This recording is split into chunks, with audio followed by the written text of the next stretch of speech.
جعفر يعمل في العمل الخيري اكيد راهو عنده مصلحه. ما فماش قطوس يصطاد الربي، ما فماش انسان مش مستفيد.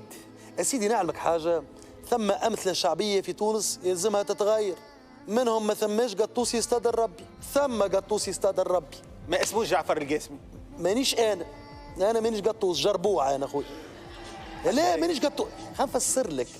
راهي ثم ناس باهيه، راهو لو كان ثم قطوس ما يصطادش الربي هذاك على روحه. قداش البورسنتاج اللي عندك من نسبه العمل الخيري؟ يا ودي ماهوش خيري، خنفسر لك يا هادي، ماهوش خيري.